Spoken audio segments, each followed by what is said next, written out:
Amechad, bonjour à tous. Amechad, c'est votre émission, l'émission qui donne la parole aux représentants des communautés juives qui, j'espère, nous permettra de mieux nous connaître, de mettre en exergue des femmes et des hommes qui consacrent leur énergie, leur intelligence et leur temps à leur coreligionnaire. De mieux connaître aussi les activités de ce riche tissu d'associations, synagogues, institutions et centres culturels. Aujourd'hui, notre invité est Michel Ktorza. Michel Ktorza, bonjour. Bonjour, Mélie. Vous êtes président du MDA Magen David Adom. En effet, ça fait près de 9 ans que j'ai décidé de donner mon temps à une association exceptionnelle qui a pour mission en Israël de sauver des vies, qui est la plus importante, qui est le Magen David Adom. J'ai la chance de présider cette association depuis 6 ans.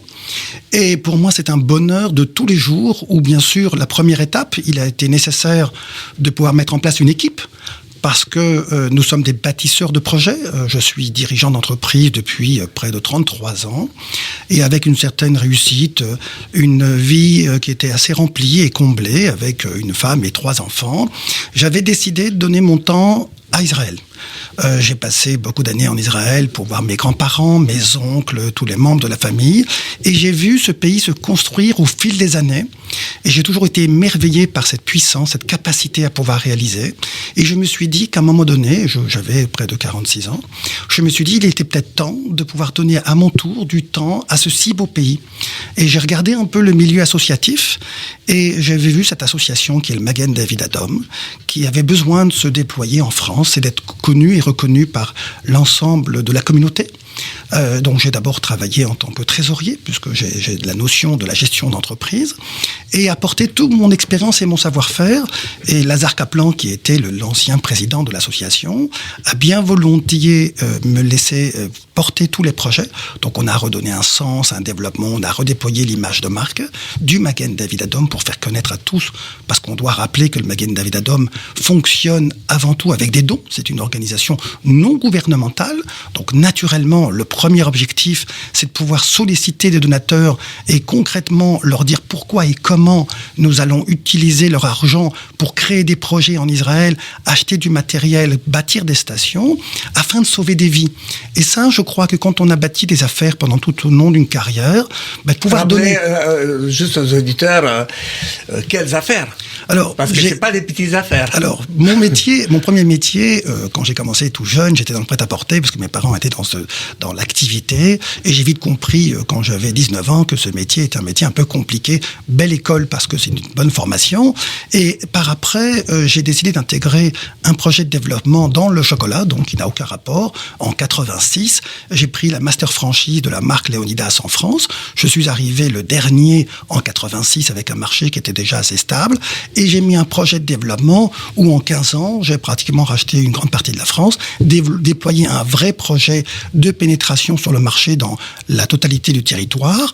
Et ça a été un vrai succès, un enrichissement parce que j'ai beaucoup structuré, beaucoup managé, beaucoup appris aussi avec l'échange des personnes, l'animation du réseau.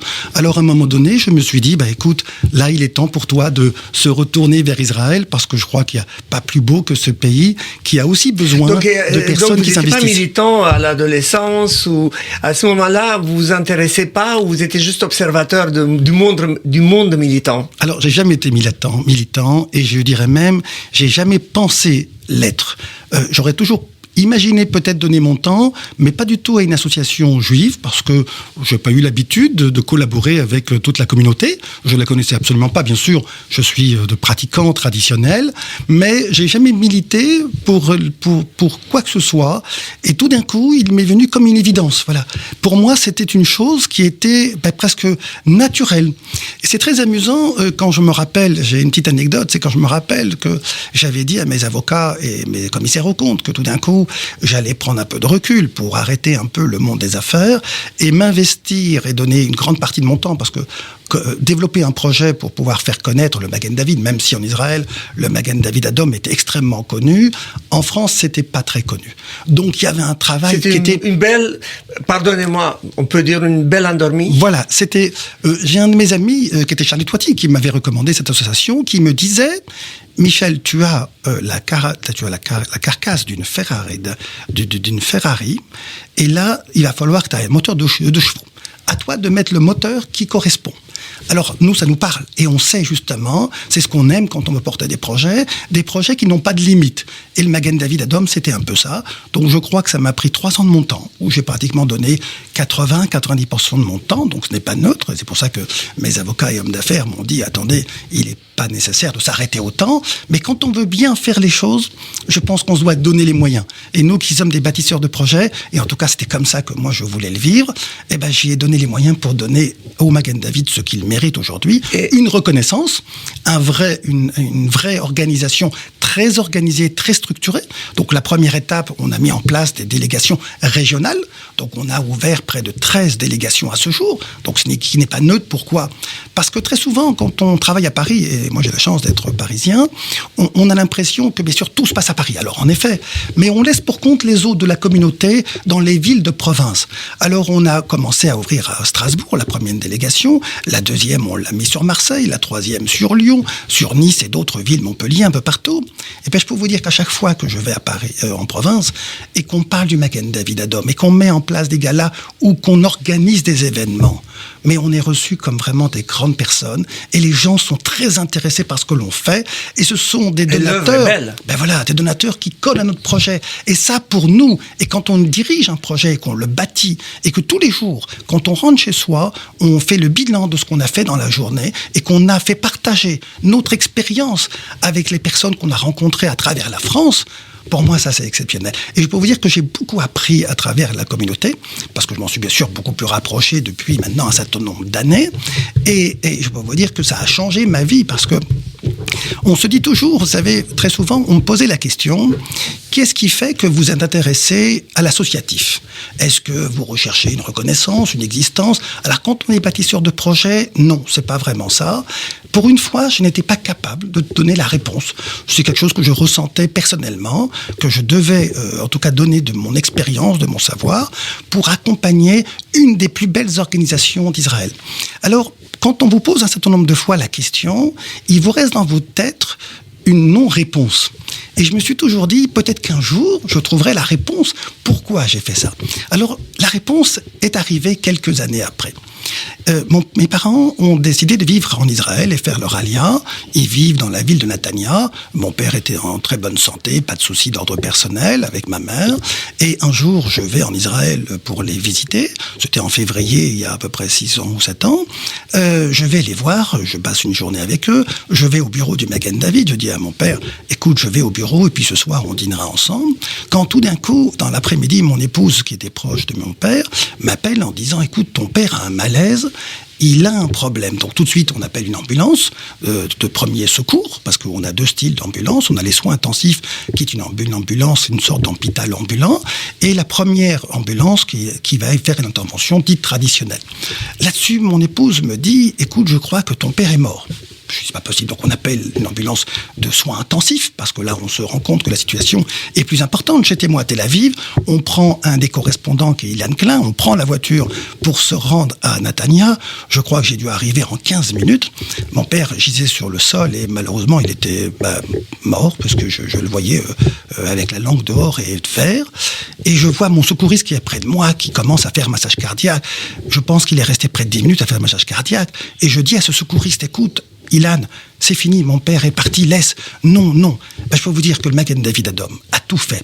Et ils l'ont fait revenir à la vie. Ça a été une période difficile. Il est resté 2 semaines dans le coma. On lui a donné tous les soins nécessaires. 1 an après, il a commencé à remarcher. Il est revenu à la vie. C'est un miracle. Et vous voyez, ceci est écrit. Donc, le Magen David, j'ai beaucoup donné de mon temps. C'est juste à vous que c'est incroyable, arrive. Exactement. Donc, vous voyez, la réponse, je l'ai trouvée par le temps. Et ça, c'est assez exceptionnel. Et à chaque fois que je raconte cette histoire, où je pense à ça... Comme quoi, il n'y a pas de hasard. Il n'y a pas de hasard. Les choses étaient écrites. Donc, vous voyez, donc j'ai bien fait. Je trouve que quelque part, ça a donné un sens. Et ça a permis de dire, mes enfants me disent, en fin de compte, les miracles existent. Et ça, c'est exceptionnel.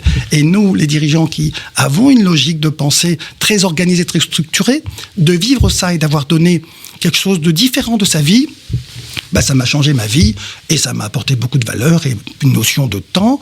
Et ça, c'est exceptionnel. C'est vraiment incroyable. Vous parlez du développement de toutes les villes. Il y a aussi un développement dans la collecte. Ça, c'est important. La première étape, si vous voulez, quand on veut être en charge d'une association, il ne faut pas se tromper. Notre première mission, c'est de collecter des fonds. Alors, bien sûr, d'aller au-devant des donateurs, leur expliquer le pourquoi et le comment et quelle va être la nature du besoin de la réalisation d'un projet, ça a été essentiel. Nous avons multiplié par 10 la collecte en France. Donc, quelque part, nous avons créé un business model en France qui fonctionne extrêmement bien au sein du Magen David Adom. Ce qui fait qu'en Israël, ils sont très, très fiers du travail que nous avons accompli. Alors, il est évident que ce travail, je ne l'ai pas accompli tout seul. J'ai une équipe et un directeur général qui est exceptionnel, qui m'a rejoint il y a près de 5 ans et qui est un homme professionnel, avec une équipe c'est normal, c'est un ancien de Radio J. C'est exactement. Il me fallait exactement. Victor Vince, que j'ai eu le plaisir de rencontrer un jour à votre radio. Je le trouvais extrêmement communicant. Un excellent journaliste. Vous avez gagné, nous avons perdu un grand journaliste, mais vous avez gagné un grand directeur. Vous avez raison, mais on a un bon interlocuteur et à chaque fois que vous l'invitez, il se permet de prendre la parole dans votre radio et je vous en remercie. C'est une fierté pour lui comme pour toute la communauté parce qu'il a su mettre en œuvre une stratégie qui a été clairement identifiée avec une équipe qui l'entoure et ça pour nous c'est une vraie réussite. Alors de cela, Israël a décidé de nous dire, écoutez, une fois que vous avez fait un beau travail sur la France, on a eu la chance de continuer le développement, parce qu'on ne s'arrête pas là. On gère aujourd'hui le Luxembourg, on gère aussi également la Belgique, et là bientôt, nous allons ouvrir la prochaine antenne qui sera en Suisse. Donc on va avoir un développement plus européen, alors ça demande bien sûr beaucoup de travail, mais à chaque fois que je vais au devant de la scène pour rencontrer des donateurs ou porter le projet ou la bonne parole du Magen David Adom, à chaque fois que je rentre le soir chez moi, je suis fier d'accomplir cette mission parce que c'est une très très belle mission que de pouvoir donner les moyens à cette organisation de sauver des vies au quotidien. On a beaucoup de parrains et dont un essentiel qui est un homme de cœur et qui nous donne énormément de son temps parce qu'il est passionné par notre association, c'est Michel Bouchna. Et de là, quand on a eu Michel, après bien sûr, on a aussi Arthur, on en a Gad, on a énormément d'artistes qui aiment réellement parce que quand on vient voir de l'intérieur le fonctionnement de l'organisation du MDA, elle est exceptionnelle et on doit le rappeler, on a vécu une difficulté importante suite au Covid. Le MDA était au cœur de cette action et ils ont pu justement apporter et sauvegarder. Souvent, ce qu'on appelle la réussite israélienne, c'est une réussite du MDA. Bien sûr, et c'est ça qui est la force. Et cette organisation qui est quand même gérée par 22 000 bénévoles, c'est exceptionnel. C'est des gens volontaires qui donnent de longtemps. C'est-à-dire, nous, ce que l'on donne par rapport aux volontaires, ce n'est rien. Et c'est ça qui est extraordinaire. Michel Torza, merci. Kol hakavod pour tout ce que vous faites, vous et votre équipe. Be'atzlacha, bonne réussite pour les activités à venir. Vous savez, depuis des années, Radio J est votre maison. Rendez-vous bientôt pour une autre émission à Mechad. Au revoir, shalom à tous. Michel Torza, encore une fois, merci. Merci de m'avoir invité. En tout cas, merci à tous les donateurs de nous donner ce plaisir quotidien et donner la force de se battre encore une fois pour pouvoir sauver des vies. Merci, au revoir. Au revoir.